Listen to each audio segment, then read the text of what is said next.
Welcome back. Stuck with us two for at least one more game, and we just saw a game there which I think was dominated by individual performances. Yeah, like, especially Shrimsy. I mean, even though they didn't win the game, like, Shrimsy literally went off. Like, it was absolutely insane. The fact that they got out of that spot, you know, they were in smokes. I think Wizards was knocked as well.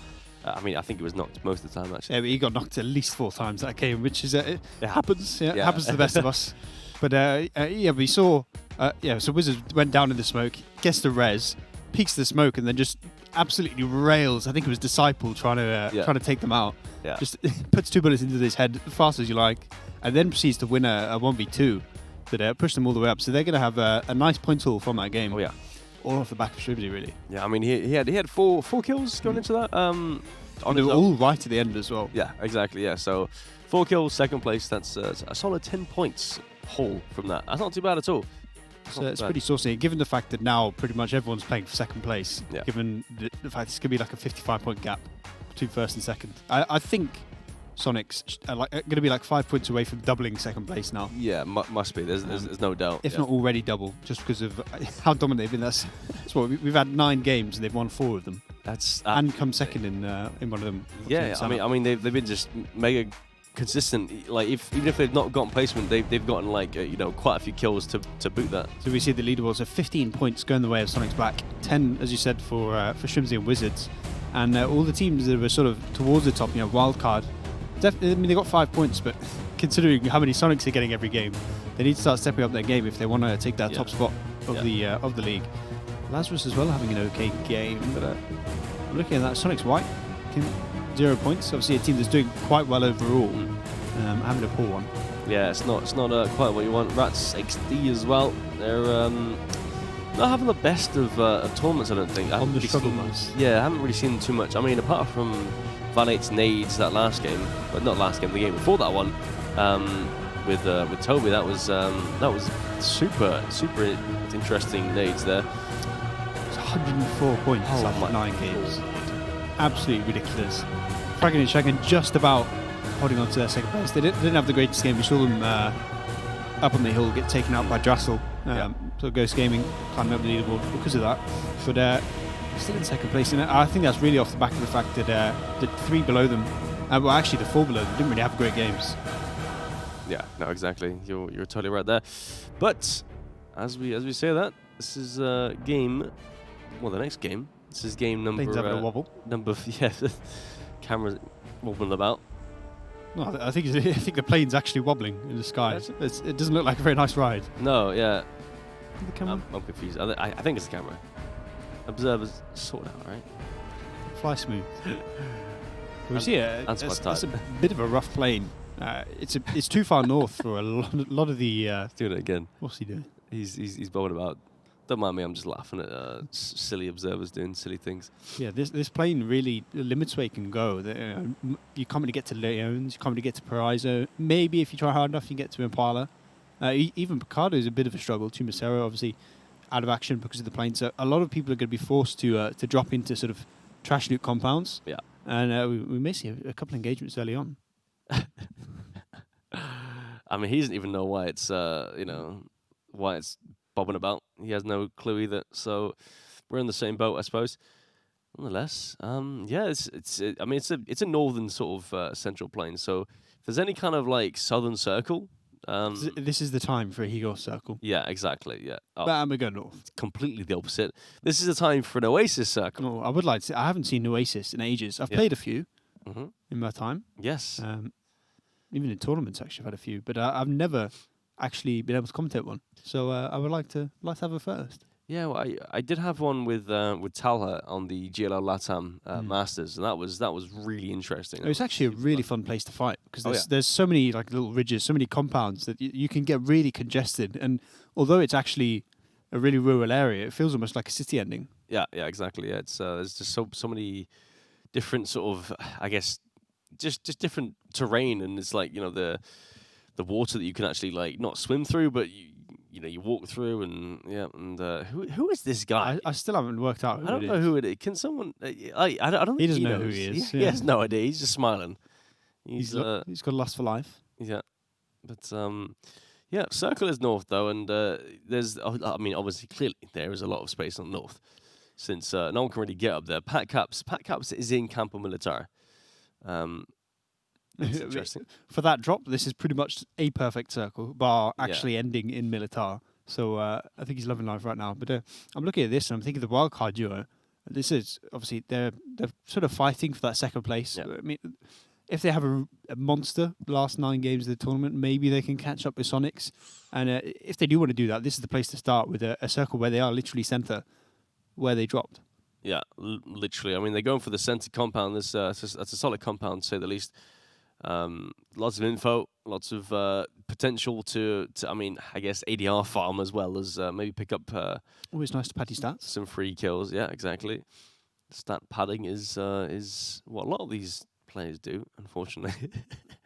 But I was prone to it. yeah, I mean, you know, you can't help but just shoot a guy that's just like out in the open there, or, 600. Actually, I often found that I had, like, people tend to have like a good fragger will have like a 1.4, 1.5 KD, and then like 300 and something ADR. And I always found that when I played, I would have like if I did have a positive KD, my damage would be nowhere near that, because I was always playing like the support role where you're holding your backs. So I was never the one shooting. I was always the one like I'd carry like 8 frags. Yeah. And I have like 60 bullets for my gun or something stupid. So I was never shooting because I was terrified that I'd run out. But I'd actually get quite a few kills. So you often see there's that sort of some players. I think their stats sort of don't really tell the whole picture about how influential they are in gunfights. Oh no, yeah, and I mean, it's even more so when you get into like the roles as well of a team, like and the impact that they actually have on a team and the decisions that they make. And I mean that goes to it's the same with the IGL as well. If there's an IGL on the team, it might be a strong IGL, and like I think, as an example, like I think pretty much all the top teams in PEL have all been kind of spearheaded by a strong IGL, and I think it just goes to show, like, even though they're not the sort of the star of the show, like behind the scenes, they're the real impact makers. Yeah, I think the only team that doesn't necessarily have that is probably Liquid, where it's not just one player that sort of controls the team. It's sort of a bit of a shared role, and maybe that could be sort of the thing that you can attribute to why they're sort of dropping off, and why TSM now is sort of taking their position as at least the second best team in Europe. Yeah, I think that's I think you're right there.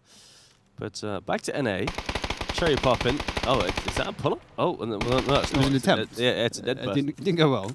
Machine gun gets put on the floor by Cherry Poppins, grabbing a quick kill. But I think it's something that is, if we go back to the IGL while we have a bit of, I think it's something that we've not necessarily seen in NA. There's no, obviously, I didn't watch all of MPL because I do like Sleep. Yeah, Sleep is nice. So my NA knowledge isn't as good as my EU knowledge, but I always think of NA as a place where there's a lot of mechanical skill. Yeah. And a lot of teams are sort of carried by their ability in gunfights. I think Lazarus is a great example of 4 players that are absolutely nuts in gunfights.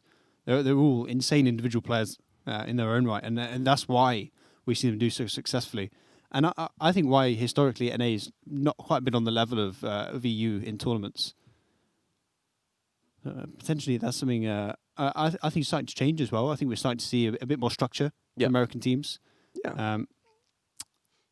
Is there any, if you're looking at the top NA teams, are there any like big RGLs that you'd sort of highlight as being that sort of the more traditional European RGL? No, I mean that's a good question actually. I'm not really exactly. I'm also not too clued in on what roles people play in their respective teams, but I wouldn't really no super strong kind of standout IGLs really stick to my mind.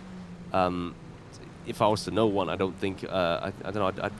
I'd say if I knew, I would probably know, if that makes any sense. But like, if there was, I'd probably know about it. Yeah, that's what I'm trying to say. Yeah. But yeah, it's kind of a strange one. And I think you might be right there. Is in terms of the structure, I think of the teams, it's not quite there yet. Yeah, but I think it's definitely something that's changing, something that's improving. I think there's like there's a style from each region. It definitely feels like NA is starting to pull the best bits from other regions and to pull them in. And that's why we saw at PGC where the NA actually did really well. I was very surprised by it, but just how well some of the American teams did, and at least getting to the finals. Some of them had a poor showing in the finals, but I think there was more NA teams than European in the grand finals. Yeah, if I remember. Was it like 4 NA and then 3 EU? 4-3, something like that. Yeah. So yeah. Oh, here we go. Actually, later and Mystery, they pull up to Valley 8's compound. Pride on the hill just west of it, and he's trying to give them some support fire. Maybe even, I think he's actually trying to shoot their tires or something. So Mystery seems like he wants to hide his vehicle somewhere. Yeah. Talking of taking from other regions, the 2X made famous by PKL is going to come in handy here. Valier gets a free kill onto Mystery, and I think it's a bit of a mystery that there are people in this compound with them. Yeah. Latta now is in a bit of a rough spot, but Pride's not really in a position. He's coming up now, so I think if Valier just rests on his laurels a little bit, then there's the opportunity for them to sort of group up and take him down. But Valier is trying to do it himself. Nade falling short. That was an solid. attempt. Yeah, there was some solid shots as well from Valier. It hits the headshot and the body shot, but Pride's turned up now, so I would expect they're going to try and run in as a duo into that compound and just clear it out. Yeah, trying to find a flush. Yeah, that was the I guess Valier getting knocked there was kind of the trigger for Pride to come in and help push this as a 1v2. But looks like Lader's going to peace out. See you later. Yeah, see you later. He's definitely leaving that one be. Circle has shifted, kind of southwestish. It's essentially centered on water treatment, and as you can see, inside water treatment, you've got the Fragged and Shagged NA boys, who are looking to gain some more points and possibly catch up to that first place spot. The resident EU hopes of America. But I'm looking at Tony V in the Sonics White duo, in what I think is now known as the Tempo compound, after what they did at PGC, and. Oh yeah. I'm liking that if I'm them. Yeah, that's a solid spot. You got lots of information on the north side as well. Ooh, Ghost Gaming on 22nd. That's Mikoy and Drassel going down to Wild and Sharky off on the eastern side, just south of Cruz del Valle. Is that right? That was Valle? Horrific. No, because the V is pronounced as like kind of a B, and then the double L is like a Y. Not 100% sure. I agree. Spanish stuff and things. I guess. I don't know. Nonetheless, it is south of that, and looks like actually cherry popping in that place. that place over there. Cruz del Valle. Cruz del Valle. Yeah. As us Brits say. Not having none of those pronunciations. Don't have Toby get on your the original Miramar pronouncer. Yeah. That's funny. Yeah, he'll be storming down the stairs as we speak. He's going to be running and like, no! I wish you wouldn't, actually. That'd be quite funny. But Sonic's White and Sonic's Black are getting a bit of engagement down in the south. And meanwhile, Nerf's got a Lampazoid for company. Yeah. Pulls out his nade. I would like Lampazoid to win purely because these guys are called We Like Fortnite. So. That's a solid. I know who I'm biased towards. Yeah, makes sense. Only makes sense. I fully blame Nerf for that name. That's awful. But nades back and forth. This is what PUBG is now. Nades back and forth. Send each other some gifts. Explosive ones. Yeah. But Keenan actually gets taken down as they tried to aggress onto their not compatriots, but technically they are compatriots, but their teammates, and it's not quite worked out. Now Teagleton's stuck, and I'm pretty sure Tony V's aware that there's someone here, based on the fact that all those shots were coming in, and they saw the knock on the kill feed. Yeah, and that was actually from the southern side, from GoBank and Microfright. So they caught them out, and it's interesting that GoBank and Microfright pick up a shotgun. Actually, he tried to res, missed, and picked up a shotgun. Oh, that's the worst. Yeah. I don't know why it's on the same key. I would love to be able to rebind that. Yeah, right. Wouldn't it? I mean, surely it would just like favor, resing your teammate over picking up a gun on the floor, like. Well, I think it's because you technically missed the hitbox, because you have to aim at the chest of the player. So basically, what you're saying is he's got bad aim. Yeah, you said it. I'm attributing that to you entirely. Talking of aim, Adam landed a couple of shots there onto Zoid trying to escape. And now we've got a three-way fight for this compound. Adam's getting all the ADR in the world there, shooting 4 different players. Probably Surveyor. feels like he's in a squads game. Yeah, right. He's popping off shots every little movement he sees. But yeah, there's three teams sharing that compound. Go back to this Teagleton fight. He hasn't moved literally an inch. I think fight is maybe over-egging it a little bit. Yeah, no, it's the standoff. I mean, it's not even a fight like they. I don't think they've even shot a bullet yet. I'm not even sure if Tony V and Wooly know that he's there. No, I think they do. I think they know someone's near, but yeah, I think the observer, shook his head camera to say yeah. But Valet driving past later doesn't want to shoot. This is the team that actually took out his teammate. But they sees him stop, and I don't think they saw him. No, so this should be a free knock at least. He has got a couple nades, and he's within range just about. So maybe Pride going down here. Interesting that they smoke off the car. Although the car's still moving. I think he's waiting for one of them to stop, and so he can get the. Did Pride see him there? Ooh, no. He was too busy focusing on the vehicle. I like the fact that they pre-smoked their car so that no one shoots their tires whilst they're trying to scout. I quite like that, although it might be a waste of a smoke, but nonetheless, shots do come in. Yeah, shots do come in, and Pride he's rotating past. I think he wants to get somewhere towards the shack to possibly pincer the fight going on in the compound. And now latest strike, so Valier goes down, and there's absolutely nothing Pride can do about it. He drove off and accidentally left his teammate for dead. And that car is about to explode. Pride, you're in a rough spot there. Yeah, half HP, and Lampersoid grabs the kills. Zoidmate actually hits a headshot with the mini. And the Rats XD go out early once again. Yeah, that's tough. That was a nice little shot, as he went prone. But Belfrost from the north catches out Lamp a lot with a headshot of his own. Looks like he's going to get the res nonetheless. So nothing too. Actually, I say that, but actually Triggs gets the flush, and now Zoid is in a whole world of hurt. Vegas catches the kill from the north side again, and that's Lamperzoid out in 20th place. Yeah, they went from a good start to a poor game very quickly there, as they got found out by I think it was like 3 different teams shooting towards them in the end. Yeah, literally, just a whole hail of bullets coming their way. Noble, they're looking to scout out and see what they can see and take control of further in, but go bangs off. Yeah, he's. I mean, he wants to go bang on their faces. He's going to take the shack at least, but it does look like Noble are driving the other way. So for now, nothing doing. That's boring. No, just commit to the gunfight. Yeah, it's just God damn it, just drive into him. Yeah, he's only a coach. Just send it. He's only a coach. He's he's got his player there with him, but it's one coach, one player. You have to think you're at an advantage there if you're Noble. But anyway, on this circle, we're about to see where it goes. I would expect we're sort of going to go somewhere towards Sub-Zero. I think these circles tend to favour at least Shrimzy's compound as well. Recently. Yeah, that's for sure. Oh my, okay, well, that's that. I'm feeling good after that. Say it, yeah. He says something about Shrimzy's compound, right? Yep. Yeah, Nerf does hit the headshot. I think we've already seen this circle. I think actually in an A Pro. I think that was yesterday. Oh no, it was the amateur, wasn't it? It was open rather than amateur. What word to use? But toxic. Yeah, we saw. I think it was Shimboy and Snakers do well from the actually the field. They killed the team in the compound in the end. But Crispy trying to land his shots. It's not quite working out for him in the. They do come towards VZ, and I'm pretty sure they know VZ is here. So yeah, he's going to try and go on the aggression.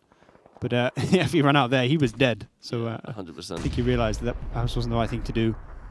And, taking his time, but now he gets knocked. Trigger finds him, and Crispy now in a 1v2, and it looks like he's just going to run away.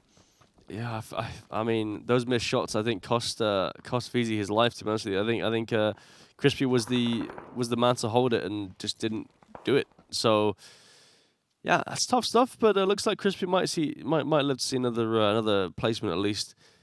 Although I mean, if he runs up that hill, he might get spotted. So we'll have to see with that. Oh, that missed actually. I've still not seen an arm shot that's hit. It's been so many games now. And we always catch the missed shots. I saw one in the first game, so I was asleep. So. Yeah, so yeah, that understandable that you missed that one. Yeah, I did literally miss it 'cause I was sleeping on the couch. But this stalemate is now coming. It seems like to a close as Tony V and Wally push out of their buildings to, I guess, contest the Noble players. But now they find Teagleton up in front of their faces. He's looking to try and get engagement, but that's not the engagement he wanted. Willie grabs the kill. I don't think Tingleton's carrying too much, given how big his advantage is at the top. I think he just shot his body too. So that's pretty toxic kind on of body. Trying to get bragging rights for the team, but given the leaderboard, I don't think they've quite got it yet. No, I don't think they can really shoot bodies just yet. Missed the headshot, but might get the knock anyway. Yeah, there we go. So Fudge comes in with the knock. Flush should come out as well. And the nade for good measure. Just to if you can't shoot bodies, you can nade them. Yeah. And Tony V's just walked off. Not interested. 2 nades at a knock player. Right, no, 2 nades at someone that was already flushed. they flushed the kill and then they threw 2 nades at it. It's a bit random, but anyway. Sure. Okay. I mean, yeah. This nade might be good here. Ooh. That's a long one. It's actually okay. Just a little bit too far. Puts Belfroster down to about 30 HP. If he throws another one, yeah, it will be a kill. But throws the same one. He's got 3 mollies. I like the fact that we're seeing a lot more utility used in. Like usually, you only see smokes and nades, and that's it, right? I think this is the wrong map for Molotovs, though. Yeah, just because the strength of Molotovs is like denying control of a house, because when you throw them in a room in a house, they spread out loads. Yeah, and also you can start throwing them on top of each other, and it will literally set the entire house on fire. Yeah, especially in a wooden house, right? Yeah. So it's a. Uh-oh. It's perhaps the wrong map. Oh, they're both going to go down. Yeah. Neither of them actually gets the kill, but I wonder if Taylor sings then. Oh no, obviously no, Belfrost went down rather than got knocked. So there's no opportunity for points there, and they're going to lose back out. It's a good measure. But yeah, on a wrangle certainly, and on Sano, they're so strong. No, and it's definitely an unused thing. And obviously we're seeing a lot of flashbangs as well. Yeah. I'm curious whether that's just because people have bag space and so they're picking them up, or whether there's actually a sort of a concerted effort to start using them more often. Yeah, I feel like the flashbangs, I don't think they take up that much space. I'm the lightest grenade for sure. Yeah, I'm not really sure exactly how much space they take up, but it mustn't be that much. Shrimsy and Wizards once again in a pretty nice position in the circle, and I think anything is possible. Liking that shift, literally. The hardest east and the hard shift we could have got straight on top of them, and making sure they don't need to move for at least the phases more. But I'm looking at this. I think there are a lot of teams that are not in this circle. They're sort of going to get funneled either into sort of Crispia or into that sort of southwestern compound. Yeah, exactly. And this looks like Duck and Honey Badger. They've got a fight in their hands here. Noble, they're pushing in. Scar. Bit of a wide peak there by Honey Badger, and actually doesn't quite get knocked, right? But it gives Fudge the opportunity to make this push, given that he's now so low HP. So Fudge getting close. Might be a decent nade to do hearing damage, that I think. He spotted someone else. He just one bullet grabs the kill onto Mike Fry. Big yoink. Thank you very much. He goes down. Spots out Go Bang as well. He's got to watch out for, the players around him as well. He does have Victor with him, so he's got a bit of protection. But Fudge actually gets taken down by Duck from close range there, and now Victor stuck in a 1v2. Can he land the initial spray? Not quite. So for now, the booty clap is looking like they're certainly at the advantage of this gunfight. 100%. Yeah, they have the gatekeep potential as well as the man advantage. Taylor J up on the hills in the north. He's currently the king of the north for now, anyway, until they have to move in, and he's got a lot of players in front of him. Oh, Honey Badger does go down. Victor with that one, and now it's a 1v1. Duck 56 HP. Looks like Victor's in the same, similar situation. Grabs the point, secure, but he is getting ticked down by the blue, and he has to run now completely in the open. Duck spots him, but can't quite land the shots. Just about makes it out for now, but Duck literally needs to land one bullet. There we go, just about gets it off. Almost got taken down. He survives for now, and he should be able to survive at least maybe a placement or two more, just by not crossing the road. Yeah, for sure. Yeah, I think he can sort of hide out in the. Oh, he's getting lit up. Oh, don't prone there. No, don't do it. Oh. Finally, we see an Orm shot, and it's actually a kill as well. Uncivil aiming for center mass, grabs the kill onto Duck, puts him off, and that's his second kill of the game. I'm curious whether the first one was also with an Orm. Yeah, we just missed it, so we didn't see it. So technically, it didn't happen, really. I actually blinked when he got that shot, so obviously still not seen that. But Trigger is in a rough spot. We actually see him go down there. Taylor J grabs the kill. That's a very rough spot. Yeah, it was miles in the blue, and now he's going to be in the blue permanently. Yeah, he is in the blue and 6 feet under. So Shibsy's compound is once again center circle, smack bang in the middle. Yeah, and he's looking really, really good. He had a really good game last game, and looks like they're on for another one. Another one. As as DJ Khaled once said. Very famous man. Uncivil, scoping out. Did that hit?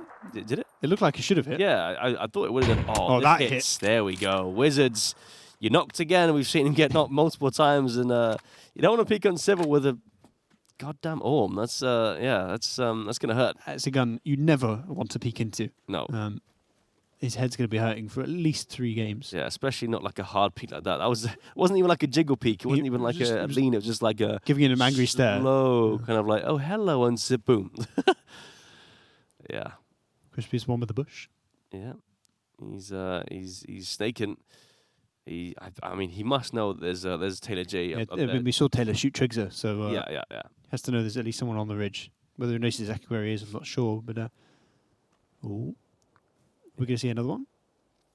It's gonna be on the run, I think, because Taylor J has to move. So if we do see one, it'll be a pretty sweet shot, to say the least.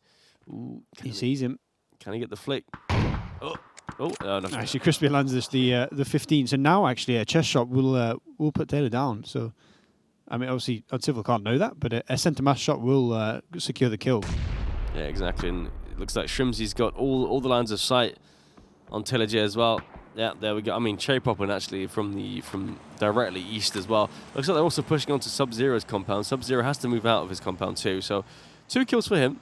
He's not having too bad of a game, but he's got two players directly in front of him. Anything is possible, but I'm not sure this pushes. Yeah, this is pretty. Nade looks like it's perfect, right on Sub-Zero's head. See you later. I think that replaced his eyeball. Just right in his head. Blimey. So Pentalo with that one, and they get to spread out a bit more. Ooh. See you later. I think Crispy saw what was coming his way and just decided better of it. One bullet from that gun is going to put him down. And I think he's going to chill for now. We only have 4 teams left. We've got 2 duos, 2 solos. So at this point now, maybe Crispy are looking to try and survive one more gunfight before he has to engage himself. Yeah, definitely. Looks like Uncivil's going to make his way around the southern side of this ridge here. And the circle shifts back over towards... I mean, well, I don't think he could go anywhere else except for on the combat. Yeah, that combat was always going to be center, but Uncivil's loving that. It was in a position where, statistically, it was very likely that he would be in a really rough spot having to move. So getting the shift is very nice, especially seeing as Crispy needs to move. But there's another Orm on the battlefield now. Ooh, is there though? Is he taking it? Is it? What's on his back? That's an SLR on his back. So yeah, it is. That's a real shame. Yes, that is disappointed, to say the least. Surprising. But, you know, I think that's the second time now we've seen an American team not take an Orm. Well, yeah, American teams. I've seen it previously on the EU Pro, I think. I wonder if that's just because people aren't confident with bolt actions. Yeah, and therefore just keeping the SLR. I think the only issue is like with that is that like it's only useful. Again, you know, if someone else has a level 3 helmet, and then it's like... even then, like, in this sort of position, you expect a lot of people to have very low HP vests. True. And if you do get someone being forced to play with a level 1 vest or with no vest, you don't even need to shoot their head to put them out with the Orm. So there's certainly it's like a shotgun with unlimited range. Yeah, exactly. Essentially. But I can understand why people like the SLR. Particularly in this sort of circle where you're going to be watching people running in from like open spots quite consistently.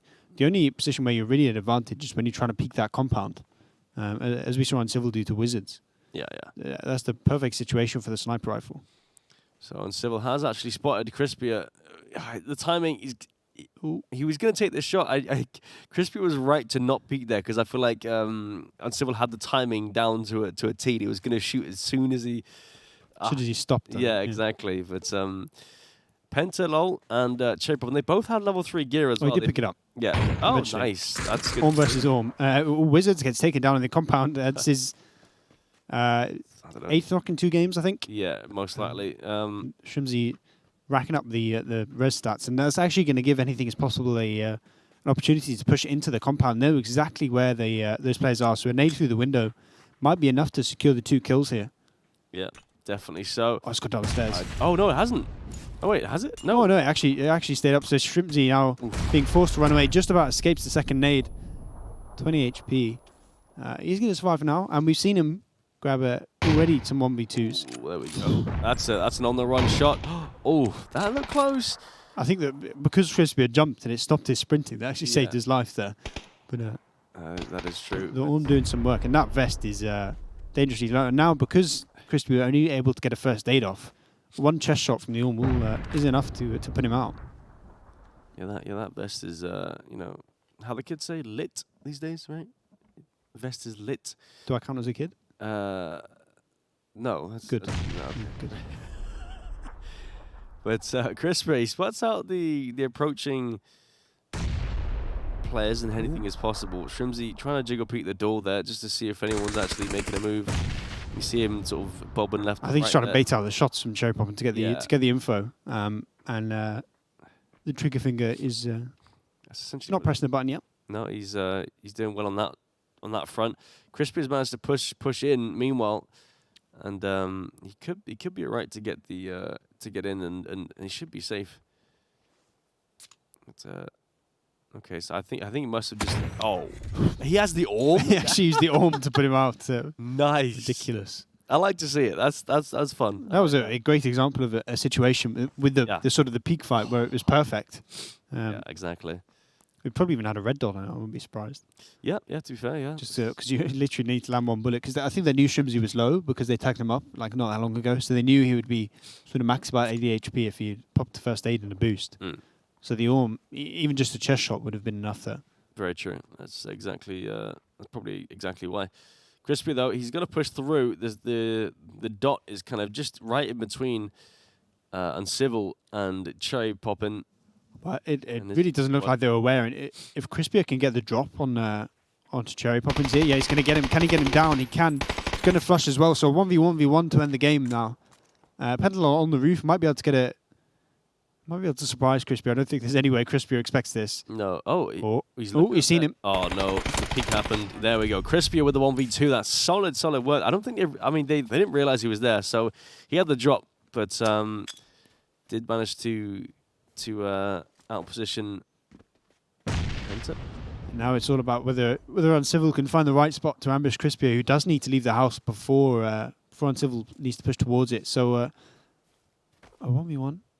Uncivil does also have full level 3, so you have to say he's at a quite significant advantage here. And he's just seen the door open now, so he knows exactly where Crispy is. And this nade might be good. Now Crispy backs off. I think he was aware that was going to happen.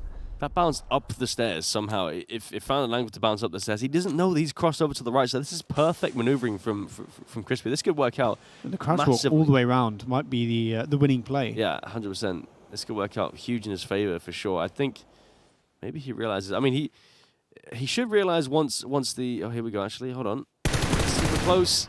No shots connected, but now he knows. The flash comes out and doesn't act upon it. Smoke switches to the 2x, which is a guaranteed +5 damage, obviously, as we know. Not really, chat. Don't believe me. It's not. Oh, I respect it. I respect the quick scope, or at least the headshot comes in though from Crispy. That's an opportunity for Crispy to go now. And Civil either needs to heal or to sort of go on the defensive. Crispy is certainly in an advantage here. Yeah, for sure. I think he saw the jump. Oh, there we go. He actually wins it. Oh my lord, coming through that compound. 3 kills though. Fragging and shagging and 8. All 3 kills right at the end there. Yeah. Literally the last 3 kills in the game. So Crispy is securing the 13 points. And obviously our current second place team, we did see Sonic's Black go out really early. 2 Sonic's White. So there's an opportunity there for the EU boys to start climbing up the leaderboard and start catching up to Sonic's Black. But it's still going to be a massive gap. Yeah, huge gap. For sure. I mean, I don't think we'll even see anyone encroach that gap until we get sort of the mid sort of Miramar games and mid Erangel games in the next sort of round. But I don't know. It's looking tough. But highlights coming in here. Just a few highlights of certain things. Was that it? Ooh, wow. That's actually impressive. That's yeah. Considering the fact he landed it, it was good. It was almost awful, yeah. and then suddenly it was really good. And the fact that the observers actually caught that as well, which is it's always impressive when they catch these kind of things. The first of many shots there from Uncivil with the Orm that landed. After a bit of a dry spout with the Orm not really doing anything, suddenly we see it do loads. We saw I think it was at least 3 or 4 kills of the thing in the end. It was also the game was sort of dominated by some really nice nades. We saw that one onto Sub-Zero that slapped him in the face. Yeah, exactly. But I mean, I think nades at the moment are the kind of the name of the game right now. There's nothing you can really do about it apart from run away. Yeah, just run out of nade range. You should add like add a mechanic where if you have a baseball bat, you can just sort of hit it out of the park. But, that would be perfect. I think we're going to throw it to a quick break, and we're going to be back with me and Toby in just a short while.